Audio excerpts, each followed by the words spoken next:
Oh, ni nabaga ang kapwerte kasiram kanamit kananam. Lintiasan kasiram ka ini KBL baga ini mga manoy mga manay. Oh, mga uragon ini ang KBL. Hey everyone, back to cooking today. So today is Monday. Yay! Happy Monday everyone. Good morning, good evening to all people around the world. To all Filipinos OFWs working abroad, mabuhay po tayong lahat. So, Diyos maray na aga sa mga Bicol noon, sa gabos na yaraon digdi, na naghihiling sa kuya. Dakulaong pasalamat tabi sa Indo gabos, mga manoy, mga manay, mga Bicol, mga Oragon baga kita. So, but today I'm cooking a Ilonggo dish, KBL. So, of course, I'm gonna show you the ingredients for cooking the KBL. I'm using MP5 Salad Master, but I'm just gonna mix everything here. The main ingredients, the pork buto-buto or pork bones with a little bit meat on it, and also the kajus. K stands for kajus, but in English, pigeon peas. B stands for baboy, in English, pork.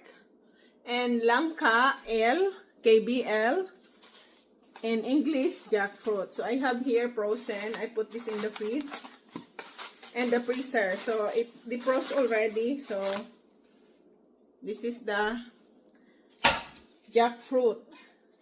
And the other ingredients are onions, garlic, and I'm gonna show you what we have here. And also, we're gonna use apple cider vinegar.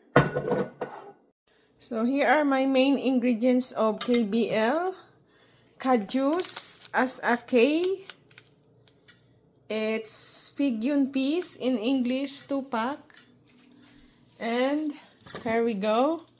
I'm boiling already to make it soft, the buto-buto or pork bones. And of course, this one we have to boil as well. We're using all Salad Master cookware.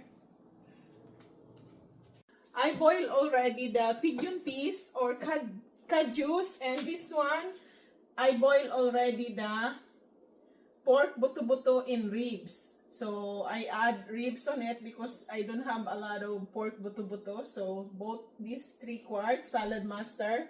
So I didn't video the whole thing while boiling because you know it takes a lot of time. So I don't want to waste your time, guys. The Salad Master MP5.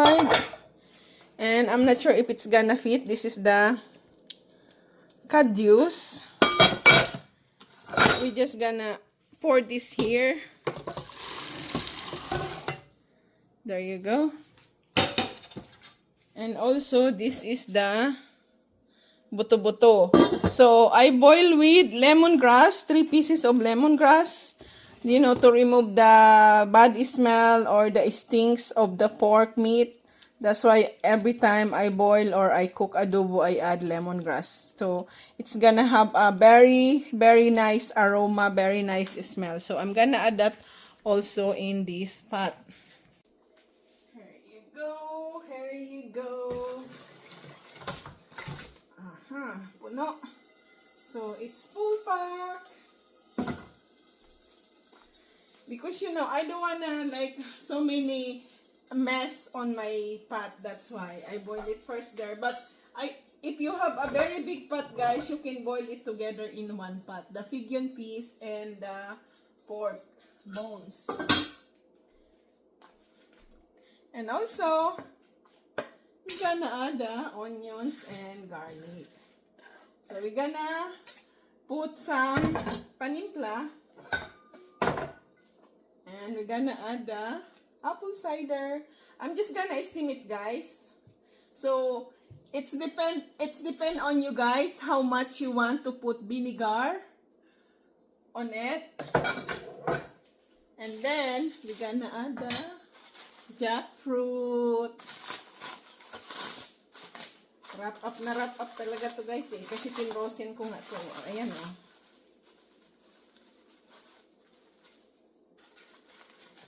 It's still frozen guys.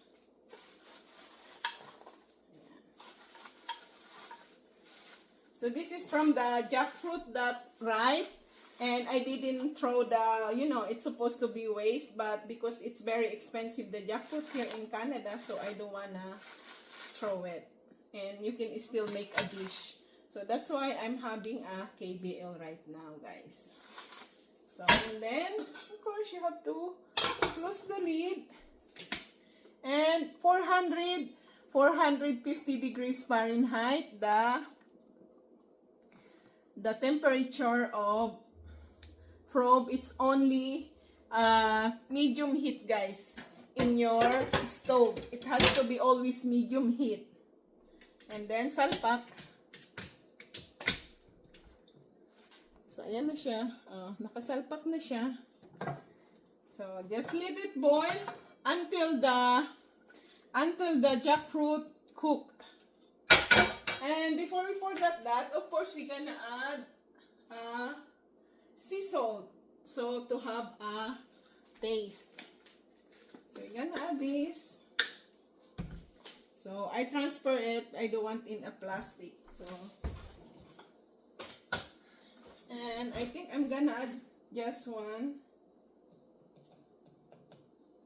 tablespoon of salt, guys. It's not too salty. And then, of course, we have to try later. So, when you're cooking, you always have to try before the final judgment. If it's already tastes good or missing some other taste. And before we forget, black pepper, my favorite.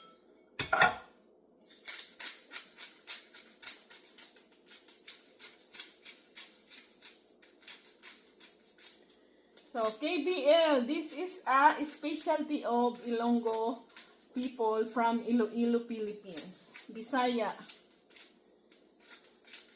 So, they call it Bisaya because it is from Visayan region. So, it's not because like offendable, no. It's Visayan region. So, Iloilo is a Visayan region, guys. So, we're gonna wait until it's boiling. So, I think because it's boiled already, the rest, and the figyon peas are cooked, and the meat are cooked. So, we only have to wait to cook the jackfruit. So, I think because jackfruit is still frozen, it might gonna be 5 to 10 minutes for cooking. So, we're gonna have a delicious KBL, Kajus Baboy Langka dish. Specialty of Iloilo and Merlinda's dish for today, Monday, for open house. Of Salad Master, JCM Kitchen Treasure. So, see guys, this is our apron in Salad Master. So, let's check out our KBL. Here you go.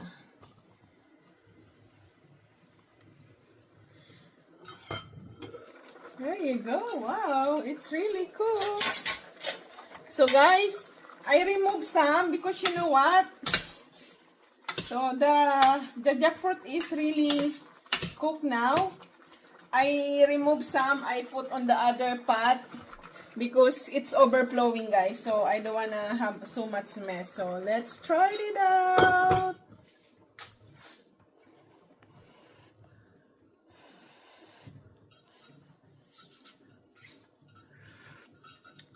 Oh my god, it's so yummy. Ah, yes, so yummy, guys. So we're gonna turn this off now. So we have here, I'm gonna focus the camera on it. So the KBL at MP5, and I have another one here. See, 3 quarts. So it's all tastes good, guys. There you go, the MP5 KBL. And the 3 quarts KBL. It was overflowing in this MP5, so that's why I have to make it half-half. Separate the other half until it cook. Then we can put it together later. So here you go. Wow, it's so yummy, guys. So time to eat. So let's eat KBL. Kajus, baboy, langka. In English, K is a pigeon peas. B, baboy is pork. L, love. L, langka. And English, jackfruit. So, KBL in our Filipino language. This is very delicious. Kalami kaayo, guys. So,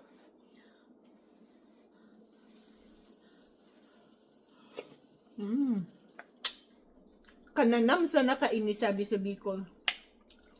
Kasiramon man nanggad. Masiramon mga oragon. Masiramon ining KBL. Alamerlinda. Ilonggo dish. Ilonggo, guys. Ilonggo. Or Bisaya dish. Harap. Kita nyo naman yung buto-buto, oh. Nalalaglag na yung ano, oh. Nalalaglag na yung laman, kaya ang sarap.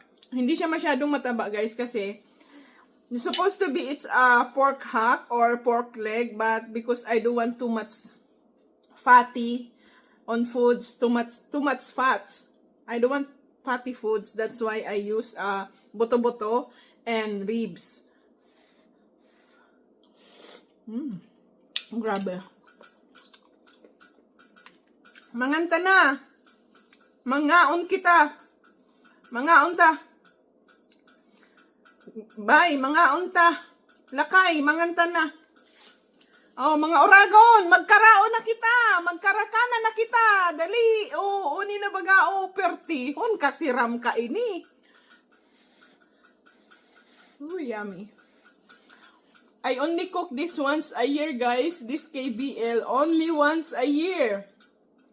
So my freezer is a lot of too much food and too much frozen, and I need to take out some. So that's why I cook the KBL.